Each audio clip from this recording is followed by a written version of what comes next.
단 한 절입니다. 출애굽기 20장 7절. 자, 이 준비 되셨으면 같이 읽겠습니다. 시작. 너는 내 하나님 여호와의 이름을 망령되게 부르지 말라. 여호와는 그의 이름을 망령되게 부르는 자를 죄 없다 하지 아니하리라.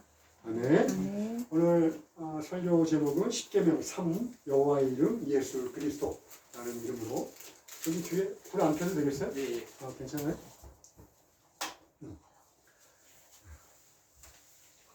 여기는 안 와도 돼요. 우리는 지금 십계명 연속 설교를 계속 하고 있습니다. 오늘은 제 3계명입니다. 3계명. 본격적으로 설교를 하기 전에 오늘 몇 가지 좀 설명을 하고 넘어가야 될 것 같아요. 여러분, 망령되게 부르지 말라, 이게 무슨 말일까? 굉장히 어렵게 번역이 되어 있는 것 같아요. 저도 망령되게 부르지 말라 그러면 그냥 이해는 하고 있는데 설명을 해보시오 그러면 좀 주저하게 됩니다. 이 망령되게 부르지 말라라고 하는 단어를 이해하기 위해서는 히브리어 두 가지 단어를 이해해야 돼요. 하나는 라샤브라고 하는 단어인데 아주 강한 부정, 그냥 부정이 아니에요. 강한 부정을 나타내는 라라는 단어하고 거짓, 헛됨, 또 공허함 이런 것을 나타내는 샤우라고 하는 단어가 합쳐진 단어가 첫 번째예요. 두 번째는 티사라고 하는 단어인데 이것은 부르다라고 번역되어 있어요. 우리 본문, 이 성경에서는. 그런데 티사라는 뜻은 원래 뜻은 취하다, 나르다, 아니면 들어서 올리다 이런 뜻이에요. 그러니까 본문을 이 망령되게 부르지 말라를 히브리어 원어에 좀 더 맞게 얘기를 하면 어떤 뜻이 되냐면 하나님의 이름을 거짓되게, 헛되게, 아니면 공허하게 부르지 말라라는 뜻보다 사용하지 말아라 라는 뜻이 더 확실한 뜻입니다. 제가 성경 번역본을 설교를 할 때 항상 여러 가지 번역본을 보는데 현대인의 성경을 보니까 원어의 뜻에 맞게 아주 잘 설명이 되어 있더라고요. 우리 같이 한번 읽겠습니다. 현대인의 성경 시작. 너희는 너희 하나님 나 여호와의 이름을 함부로 사용하지 말아라. 나 여호와는 내 이름을 함부로 사용하지 않을 그냥 두지 않을 것이다. 어떠세요? 좀 이해가 쉽죠? 아까보다 망령되게 이렇게 된 거구나. 두 번째 설명할 것이 있는데 하나 그 이름입니다. 이름. 히브리인들한테 이름이라고 하는 것은 뭐 우리나라도 이름이라고 하는 것이 대단한 대표성을 갖고 있잖아요. 근데 그것보다도 더 심하게 어떤 이름 그러면 그 이름을 갖고 있는 존재 그 자체를 나타내요. 그러니까 성경에서 하나님의 이름 그러면 하나님의 속성, 하나님의 본질, 또 아니면 하나님의 일하심, 하나님의 말씀 그런 모든 것들을 총체적으로 나타내는 것이 여호와의 하나님의 이름이에요. 그러니까 여호와 니시 그러면 승리를 나타내시는 하나님을 나타냅니다. 또 여호와 샬롬 그러면 평강의 하나님을 나타내요. 그리고 여호와 이레 우리가 잘 아는 여호와 이레 그러면 준비하시는 하나님 아니면 채워주시는 하나님 이렇게 그 이름 자체가 하나님의 어떤 속성을 그대로 드러냅니다. 그런데 그런 관점으로 본다면 이름이라고 하는 것은 하나님이에요. 그러니까 하나님의 이름을 함부로 사용하지 마. 그것은 요즘 세상들에서 이제 사람들이 자기의 말하는 걸 주장하는 것을 좀 신빙성이 있게 또 강하게 아니면 또 어떤 이익을 얻기 위해서 유명한 사람들 이름을 이렇게 빌려다가 그런 말들을 하잖아요. 야 누가 그랬대. 뭐 이렇게 하면 사람들이 오 그래? 뭐 이렇게 되잖아요. 근데 그런 개념이 아닙니다. 하나님의 이름을 함부로 얘기한다고 하는 것은 하나님을 모독한다라는 것과 동일한 개념이에요. 여러분 10계명 중에서 이 계명을 안 지키면 벌을 줄 거야. 그런 계명이 몇 개나 있을 것 같습니다. 2개밖에 없어요. 2개밖에. 하나가 지난주 우리가 봤던 우상숭배. 그러면 벌 줄 거야. 또 하나가 오늘일 겁니다. 아까 얘기했잖아요. 가만두지 않을 거야. 그냥. 여기 써 있잖아요. 그러니까 여호와의 이름을 망령되게 부른다 아니면 함부로 사용한다는 이 개념은 현대인들이 갖고 있는 그런 생각보다도 훨씬 더 심각한 죄를 나타냅니다. 우상 숭배와 버금가는 죄를 나타내요. 오늘 본문에 하나님의 이름으로 등장된 게 뭐냐면 보세요. 너희는 너희 하나님, 그렇죠? 하나님이라는 이름, 또 여호와라는 이름이 이 두 가지가 이 이름을 함부로 사용하지 마라는 얘기예요. 하나님이라고 하는 이름은 창세기 1장 1절에 보면 태초에 하나님이 천지를 창조하셨다 할 때의 그 히브리어 엘로힘입니다. 창조주 하나님. 그리고 지금도 당신의 말씀으로 이 세상을 유지하고 계시고 운행하시는 하나님을 너희 하나님, 우리나라는 그냥 하나님 이렇게 번역되어 있지만 엘로힘입니다. 그 다음에 두 번째는 여호와예요. 여호와. 이 여호와는 야훼라고도 번역이 되기도 하는데 사실 이 이름은요. 성경에서 성경을 기록했던 히브리인들은 감히 부르지도 읽지도 않는 이름입니다. 야훼 이렇게 써놓고 그 밑에다 발음 기호를 아도나이 이렇게 따로 붙여요. 야훼라고 읽으면 너무 경외스러운 이름이니까 그 이름을 읽지 않아요. 아도나이로 읽거나 아니면 쭉 지나가다 야훼라는 이름이 나오면 쓰기는 써요. 그래놓고 읽지 않고 침묵하고 그 다음 단어로 넘어갑니다. 그 정도로 경외로운 이름이에요. 그 야훼가 어떤 이름이냐면 얼마나 경외로운 이름인지 출애굽하고 난 다음에 우리가 기억하시나요? 출애굽기 3장 14절에서 모세가 아니 출애굽을 시킨다고 그러는데 애굽을 탈출시킨다고 그러는데 누가 도대체 애굽을 탈출시킵니까? 이렇게 백성들이 물어오면 제가 뭐라고 대답해야 됩니까? 그리고 하나님에게 물어봐요. 그러니까 하나님이 스스로 나는 스스로 있는 자야 라고 그러면서 자신의 이름을 드러낸 바로 이름이 이 야훼, 여호와입니다. 그러니까 이 여호와라는 이름은요. 여러분 이스라엘 민족의 조상이 누구냐면 아브라함이에요. 아브라함. 아브라함은 다 알고 계시죠? 아브라함한테도 감췄던 이름입니다. 아브라함한테도 나타내지 않았어요. 그때는 엘로힘이나 에일이었어요. 그랬는데 호렙산에서 모세에게 드디어 비로소 드러낸 이름 이것이 바로 여호와입니다. 모세에게 드러났다는 것은 출애굽한 이스라엘 백성 모든 자들은 이제부터 너희는 나를 누구로 아냐면 여호와로 알아라 라는 뜻이에요. 그러니까 내 하나님 그리고 너 여호와 이 두 가지 이름에는 천지를 창조하신 능력의 하나님만이 아니라 우리를 구원하시는 구속주 하나님에 대해서도 지금 본문에서 얘기를 하고 있는 거예요. 그러니까 천지를 창조하신 하나님의 이름도 함부로 사용하면 안 되고 너희를 구원하신 구속자의 이름도 함부로 사용하면 안 돼 라고 얘기하고 있는 거예요. 여러분 그렇다면 하나님의 이름을 함부로 사용한다는 건 뭘까요? 하나님의 이름을 함부로 사용한다. 뭐 머릿속에 막 복잡하죠 지금. 수많은 생각들이 떠오르죠. 하나님의 이름을 함부로 사용한다는 건 성경에 엄청 많이 나옵니다. 엄청 많이 나와요. 그거를 다 일일이 제가 설교를 한다고 하는, 구체적으로 상세하게 설교한다고 하는 건 오늘 설교 시간 갖고 불가능해요. 그렇다고 그냥 패스할 수도 없고 이걸 잘 정리해 놓은 게 웨스터민스터 대요리 문답, 신앙 고백의 대요리 문답이라는 게 있어요. 그러니까 우리들의 신앙의 교리들, 그거를 잘 정리한 건데 그 중에 113번 문제가 이 제3계명에 관한 얘기입니다. 거기에 잘 적용했어요. 그러니까 우리 한번 구체적으로는 다 일일이 살펴보지 못한다 하더라도 어떤 내용이 있는지 한번 같이 읽어봅시다. 자, 첫 번째 시작. 하나님의 이름을 적절하게 사용하지 않는 것. 기도드리면서 믿지 않는 것. 보세요. 기도하면서도 안 믿는 거 하나님의 이름을 함부로 사용하는 거예요. 두 번째. 무지하고 헛되고 불경건하고 속되고 미신적이며 사악하게 언급하여 하나님의 이름을 남용하거나 모독적이고 가증스럽게 하나님의 호칭과 속성과 규례와 하시는 일을 입에 담는 것. 이게 좀 번역이 이거밖에 없더라고요. 이렇게 좀 어려운 번역밖에. 그 다음 3번. 모든 제약된 저주, 맹세, 서원하는 것. 그 다음에 제비뽑기와 적법한 맹세와 서원을 이 범하는 4번은 것. 좀 설명이 필요할 것 같아요. 제비뽑기는 성경에서 아주 인정한 방법이에요. 그런데 그렇게 제비를 뽑거나 적법한 방법으로 맹세를 하거나 서원을 했는데 안 지키는 것. 이것이 하나님의 이름을 거역하고 모욕하는 일이라는 거예요.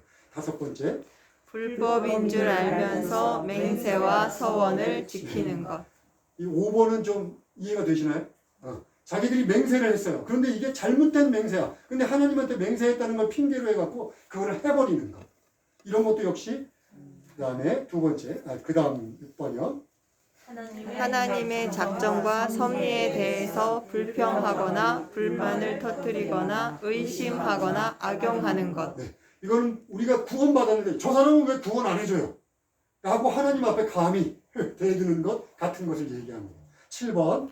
하나님의 말씀을 잘못 해석하거나 오용하거나 왜곡시켜 세속적으로 농담거리를 만들거나 쓸데없이 문제를 삼거나 헛되게 말다툼하며 거짓된 교리를 주장하는 것. 그다음 8번이요. 하나님의 이름 아래 포함되어 있는 피조물이나 어떤 것을 악용하여 부적을 만들거나 정욕과 죄악된 행위에 이용하는 것. 이게 지난주에 봤던 제2계명 우상숭배입니다. 우상을 만드는 거예요. 9번. 하나님의 진리와 은혜의 방법들을 회방하고 경멸하며 욕하거나 반대하는 것. 설명하지 않아도 되겠죠? 10번.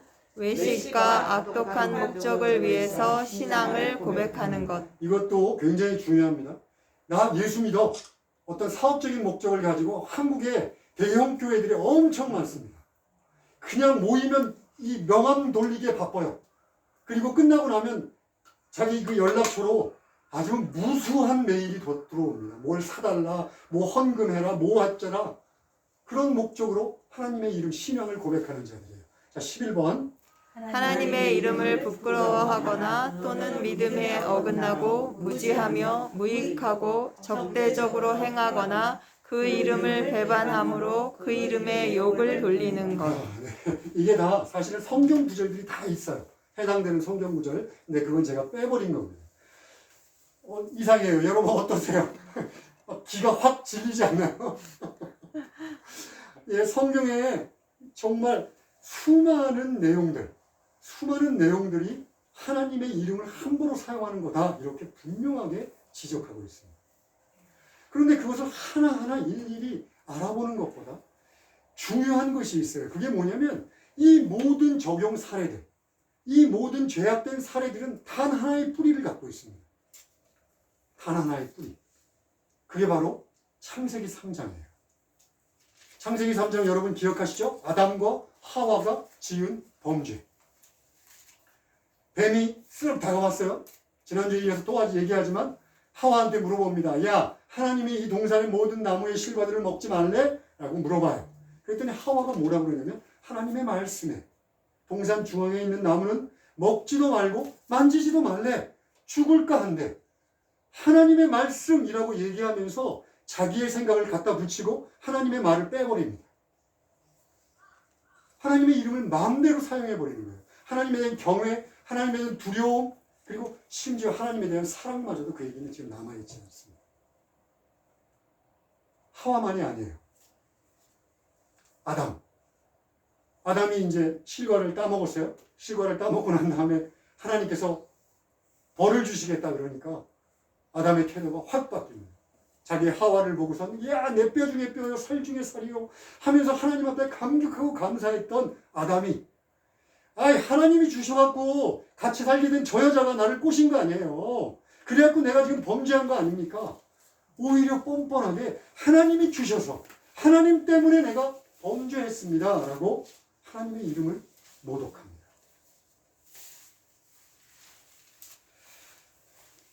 여러분, 오늘 이 10계명이 주어진 곳이 어디냐면 호렙산이에요. 호렙산. 그리고 이 호렙산은 출애굽한 이스라엘 백성들이 쭉 광야, 홍해를 거쳐서 그리고 광야의 마라의 쓴물과 어려운 엘림이라고 하는 또 거기를 거쳐서 반석에서 또 물을 더 얻어먹고 그리고 도착한 곳이에요. 그러니까 하나님께서 호렙산에서 이 10계명 중에 제 3계명을 주셨다고 하는 것은 우리들의 모든 죄악의 뿌리, 아담과 하와가 행했던, 지었던 그 죄를 너희들은 이제 새롭게 되었어. 내가 너희들을 구원해냈어. 이제 너희들은 새로운 백성이야. 그러니까 절대로 아담과 하와의 그 뒤를 쫓아서 똑같은 죄를 범하고 그리고 그 범함으로 인해서 너희가 멸망당하는 것을 내가 원치 않아. 라는 마음으로 주셨음에 틀림이 없습니다. 이스라엘 백성들은요, 하나님이 이렇게 뜨거운 마음을 가지고 그들에게 이 제3계명을 주셨어요. 내 이름을 함부로 사용하지 마. 그런데 이스라엘이 가나안에 들어가서 멸망하는 주요 원인이 바로 이 3계명을 어기는 것입니다. 그들은요, 하나님한테 봐줬어. 그러고선 헛된 거짓말의 예언들을 합니다. 그리고 하나님의 뜻하고는 전혀 상관없이 야야야 괜찮대. 우리는 멸망하지 않는데. 성전이 이렇게 있는 이상 우리는 절대로 멸망하지 않는데. 하나님의 말씀이야. 그러면서 하나님의 말씀하고는 전혀 다른 방법으로 거짓되고 속임수를 쓰고 거짓말을 해서 자신들의 이익을 취했어요. 이것이 너무나 만연한 이스라엘의 죄악이었습니다. 하나님이 참고 또 참고 참으시다가 그 결과는 어떻게 됐을까요? 그들이 우상시했던 성전, 중요합니다. 우상시했던 성전, 그곳에 거하시는 하나님이 아니라 그 성전 자체를 우상시하면서 섬겼던 그 성전이 완전히 불에 타버려요. 멸망당합니다. 여러분, 우리들 제가 출애굽 설교 계속하면서 우리들은 제2의 출애굽의 시대를 살고 있습니다. 이렇게 얘기합니다. 그렇죠? 아무도 반응을 안 해주시네. 저희는 제2의 출애굽 시대를 살고 있다. 이렇게 얘기했습니다. 어떤 출애굽이냐면 이스라엘이 애굽의 노예 상태에 있었던 것처럼 우리들은 죄와 사망의 노예에 있다가 그 노예 상태로부터 하나님의 은혜로 구원을 받았어요. 이것을 제2의 출애굽이라고 합니다. 왜냐하면 출애굽 자체가 이 제2의 출애굽 사건을 예표하고 있기 때문에 그래요.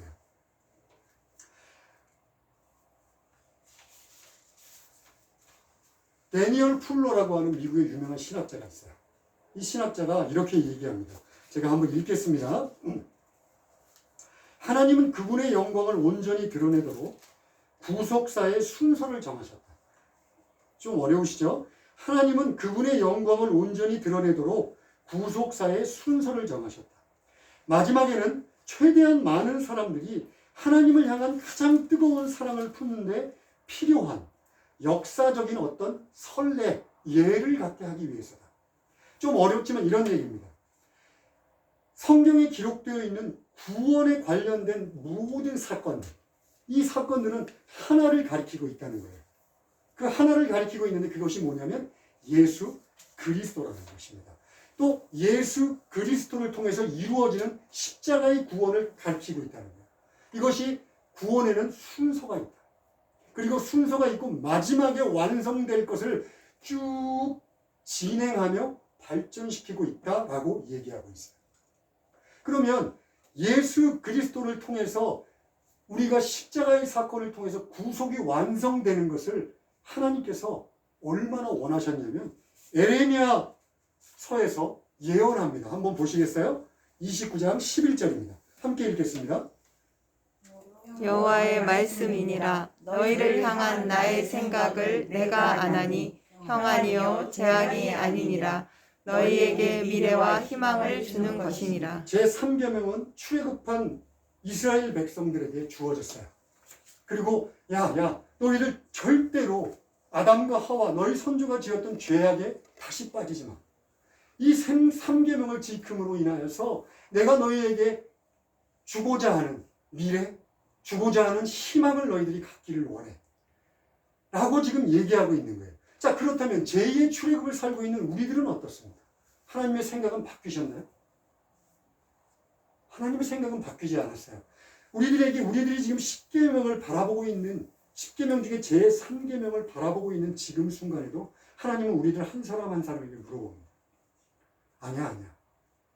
아담과 하와가 지었던 것처럼 내 이름을 함부로 사용함으로 인하여서 이스라엘 백성이 저질렀던 것처럼 내 이름을 함부로 사용함으로 인해서 멸망으로 가지 마. 그 뜻은 전혀 변하지 않았어요. 그러나 아까도 얘기했지만 구원은 점점 예수 그리스도를 향해서 쭉 발전해 나갑니다. 순서를 따라 발전해 나갔어요. 구원의 계획과 목표가 그렇게 성취된 것처럼 구원을 이루시고자 하는 방법도 변하고 발전하며 완성을 향해서 나갑니다. 우리들에게 10계명은 어떤 방법으로 주어졌을까요? 이스라엘 백성들에게는 돌판에 새겨서 10계명을 주셨어요. 우리들에게는 에스겔서 11장 19절 20절의 말씀처럼 우리들에게 십계명을 주십니다. 자, 한번 읽어볼까요? 시작. 내가 그들에게 한 마음을 주고 그 속에 새 영을 주며 그 몸에서 돌 같은 마음을 제거하고 살처럼 부드러운 마음을 주어 내 율례를 따르며 내 규례를 지켜 행하게 하리니 그들은 내 백성이 되고 나는 그들의 하나님이 되리라. 자, 여러분, 십계명, 돌판에 새겨진 십계명은요, 스스로 그 십계명을 지키기 위해서 율법을 지켜야 했습니다. 그러나 하나님이 우리들 예수 그리스도의 시대에 예언하고 있는 이 말씀은요, 내가 너희들에게 한 마음을 줄 거야. 그리고 새로운 영을 줄 거야. 그럼 너희들이 돌같이 굳은 마음이 제거되고 살같이 부드러운 마음이 되게 될 거야. 그렇게 되면 보세요. 지켜 행하게 하신다는 거예요. 누가? 하나님께서 지켜 행하게 할 거야. 그때서야 너희들은 나의 백성이 될 거야 라는 것이에요. 이것이 예수 그리스도를 통해서 십자가의 사건 속에서 완성된 지금 여러분들이 앉아있는 이 은혜의 시대에 이루어진 구원의 방법입니다. 여러분들의 공로, 여러분들의 노력, 내가 여러분 지켜야지만이 나는 구원받을 수 있어, 이런 개념이 아니에요. 여러분들이 예수 그리스도를 믿습니다. 아멘? 아멘. 그러면 성령이 우리에게 임합니다. 그러면 그 성령께서 우리들의 마음을 돌처럼 딱딱하게 굳었던 우리들의 마음을 제거하고 우리들 안에 하나님의 마음, 부드러운 마음을 주시겠다는 거예요. 그러면 우리가 하나님의 율법을 지킬 수 있다라고 얘기해요. 여기까지만 얘기하면 여러분들, 아, 정말 가능할까? 자신들의 삶을 돌아보게 되면, 아, 정말 가능할까? 하고 고개를 갸웃갸웃합니다. 여러분, 사람이 행동이 완전히 바뀌려면 뭐가 바뀌어야지 사람이 바뀔까요? 마음이 바뀌어야 됩니다. 마음이. 그것을 교리적으로 어떻게 하냐면 마음이 바뀌면 세계관과 가치관이 바뀐다고 해요. 우리들의 마음이 바뀌면 우리들이 세상을 바라보는 세계관, 그리고 무엇이 가치 있나를 바라보는 가치관이 바뀐다, 이렇게 얘기합니다. 결국 하나님께서 우리들에게 영을 부어주셔서 우리들의 마음을 바꿔주시지 않으면 우리들이 아무리 철저하게 아까 웨스트민스터 그 대교리 문답에서 본 것처럼 그 모든 11가지의 절대된 죄악들을 열심히 지키겠다고 마음을 먹는다 할지라도 우리들이 계속해서 이 마음속에 딴 생각들을 집어넣는 한 그 규정들은 절대로 지킬 수 없어요. 그저 우리들은 뭐가 되냐면 겉표면만, 속안은 전혀 변하지 않은 상태에서 겉표면만 바뀌어있는 율법주의자로 변합니다. 하나님은 그런 방법이 아니라 에스겔에게 예언하신 방법을 원하세요. 너희가 예수 믿었어? 내가 새로운 영을 너희에게 부어주겠다. 그 새로운 영이 너희의 마음을 바꾸도록 하겠다. 그걸 통해서 내 이름을 함부로 사용하지 않도록 만들겠다는 거예요. 이것이 하나님의 방법입니다.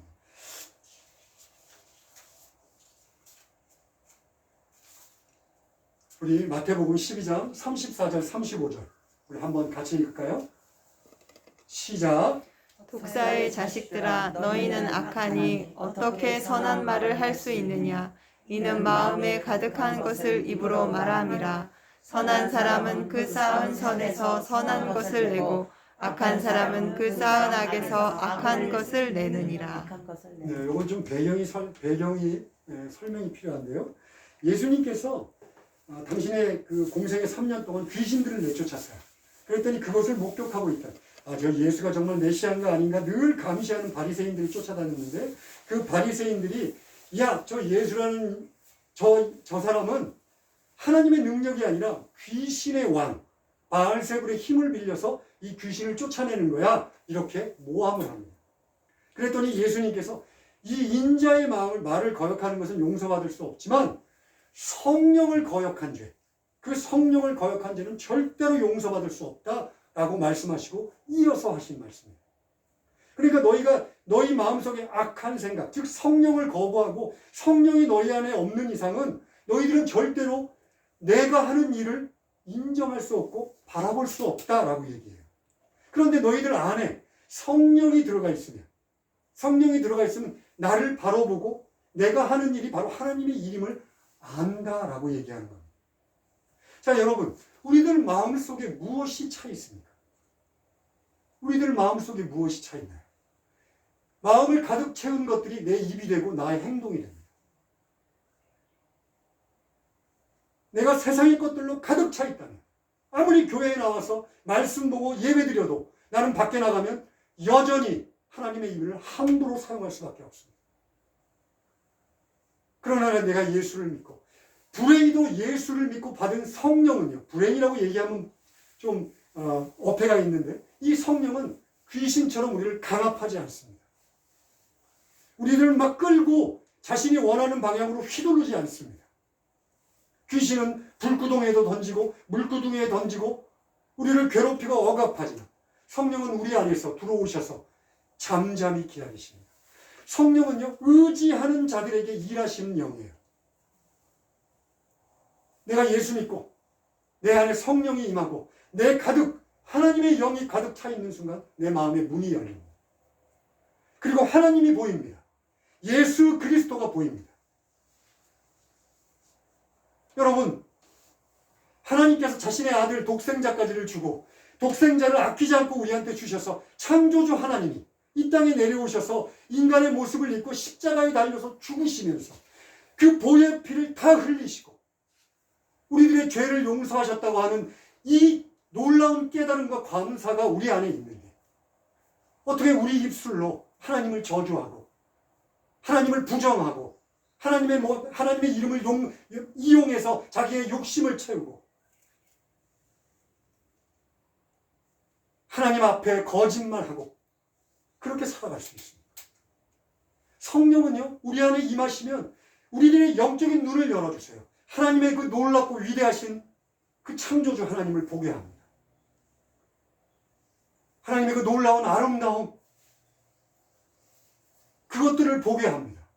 그것들을 보면요, 그것에 눈이 열린 사람은 당연히 따라 나온 게 있어요. 그게 뭐냐면 찬양이에요. 아까 우리가 행복 찬양 불렀잖아요. 그 입술에서 찬송과 찬양이 끊이지 않습니다. 설교를 마무리하고자 합니다.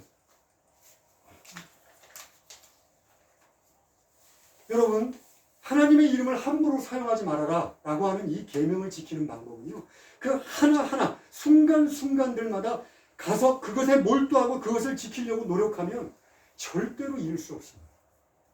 우리들 마음에 무엇을 채우느냐, 이것으로 이룰 수 있습니다. 아멘.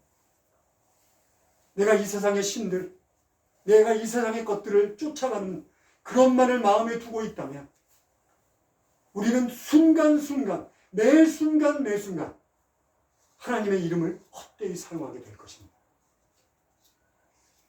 여러분, 하나님의 이름을 헛되이 사용하는 것 중에 가장 큰 것이 뭡니까? 구원자 예수 그리스도를 믿지 않는 것처럼 사는 겁니다. 예수 그리스도는 구원의 완성을 통해서 그 옛날 유대인들에게는 감추어졌던 이름이에요. 감추어졌던 이름. 그래서 이것을 골로새서에서 사도 바울은 이렇게 합니다. 만세와 만대에 감추어졌던 비밀이라고 얘기합니다. 아까 여호와라는 이름이 아브라함에게 감춰졌던 것처럼 예수 그리스도라는 이 여호와의 또 다른 이름은 유대인들에게는 감추어졌던 이름입니다. 인류의 역사 속에서는 감추어졌던 이름입니다. 오직 예수 그리스도가 이 땅에 오셔서 이 교회의 시대에 드러난 이름. 그런데 우리가 그 예수 그리스도 구원자이신 여호와 하나님을 믿지 않는 것처럼 살아간다면 그것만큼 하나님의 이름을 함부로 사용하는 것은 없습니다. 결국 제3계명을 지키는 유일한 방법은 주여 오시옵소서. 내가 주님의 자녀로 살기를 원합니다. 주여 오셔서 나를 다스리시옵소서. 나의 모든 것들을 용서하시고 내가 주님과 동행하는 인생을 살기로 원합니다. 라고 고백하고 그분 앞에 납작 엎드리는 것 외에는 없습니다.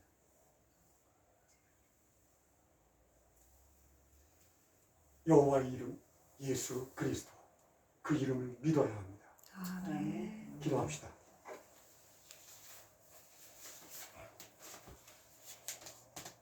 하나님 아버지, 나의 마음에 가득 찬 것이 무엇입니까? 하나님, 내 마음에 가득 찬 것이 무엇입니까? 아까 행복 찬양에서 말한 것처럼 이 짧은 삶, 곧 지나가고 없어질 이 삶입니까?